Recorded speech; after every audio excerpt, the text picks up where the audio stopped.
I want you to know, I'm a civilian.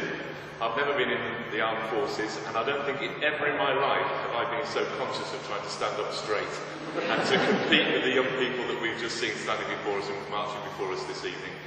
What a sight for sore eyes. To say that I'm offering some sort of credit to you by being here this evening is very, very kind things to say about the big cheese. I think the problem with big cheese is eating too much for myself. But anyway, I spent today with auditors and inspectors and government office people, and to finish off the day in this kind of company with these young people and their parents is a great privilege, and is what I come into the work for in whatever guise. So it's a delight for me to be able to say congratulations to the parents. I hope you're justifiably proud of your young people's achievements, your children's achievements. I regard them as children too, with no disrespect. But particularly congratulations to those young people we've seen marching before us this evening. For some of whom I'm conscious this might be one of the first and most important moments of real personal success in your lives, and I congratulate you particularly for that. It's such an important moment, and I'll say some more about that in just a moment. I'm aware, and we saw evidence of it just now, that some of you are determined on a course or a career for the armed forces yourselves, either in the immediate future or in the medium-term future, and I can only wish you the very, very best of luck for that, and my best wishes to you for that career.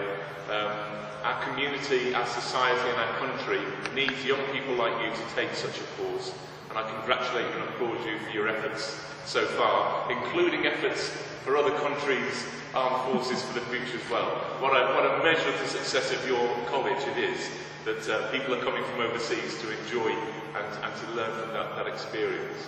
Some of you, however, may not be going for a career in the armed forces, but what I hope you'll find is that your experiences through this course will still be applicable. And I want to talk to you very briefly, I promise, very briefly, not just as a guest this evening or as a Director of Children's Services, but frankly, as a boss. I don't think I'm very big cheese, but my job is a fairly large job and carries a lot of responsibility. Depending upon how you count it, I line manage around about 3,000 people, but I'm also responsible for the schools in Hampshire. And if you add it together, that's about 30,000 people who I've got accountability for and who I need to see the right people put in the right posts. And when I read your foreword, I'll just remind you, if I may, if you'll excuse me doing this, about some of the principles and values that this college and this course tries to instill in the young people, and which I think I saw and we saw in the young people in front of us this evening. These are values and principles and skills which I can't value highly enough as an employer in whatever work of life. Teamwork, personal pride. I can't have pride in you if you've not got pride in yourself. Physical and mental robustness. You'd be surprised how sometimes I get through my job by my vain efforts to stay a little bit fitter. A sense of duty.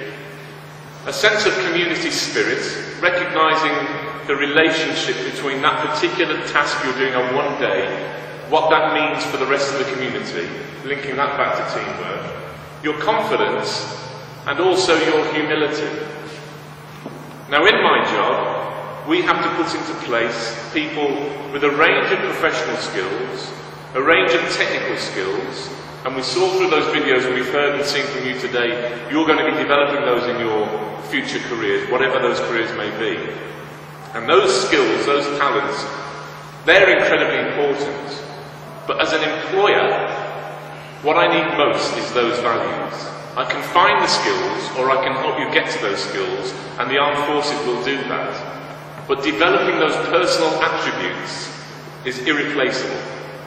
And what I'd like to think is that what you've had this evening, when you've collected your awards, your special awards or your certificates or your jackets, is something which you understand cannot be taken away from you, because they're about your personal achievements and they're about you making your mark, your rite of passage if you want, setting your stall out for your own adulthood and showing your parents what a good job they've done with you, despite I know there may have been moments when you and they haven't been so sure over the years.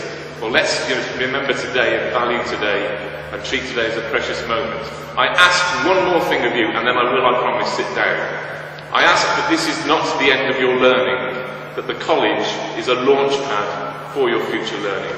And I'd like to take the privilege of congratulating you one more time on your parents for what has been achieved in this fantastic college and to the people who run it. Thank you very much.